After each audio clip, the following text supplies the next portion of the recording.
Pictorial visualization example.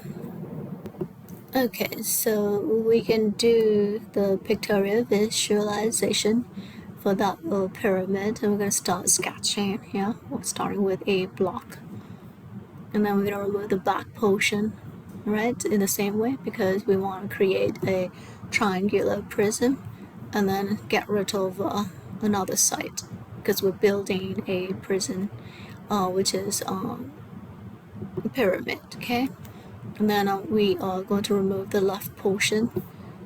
Okay, wait, and then the right portion. Okay, so now you have your three-dimensional pictorial illustration.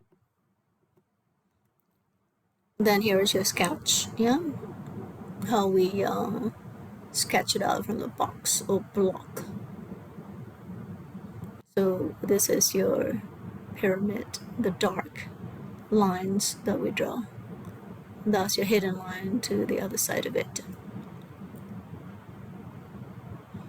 It has a rectangular base, okay, with triangle surface 1, 2, 3, and 4 surfaces. I hope you can see it. Then we're gonna erase it, and we got the same thing, yeah.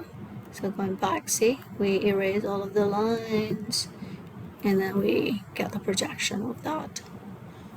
So your front, and then your side, and this one is your top view.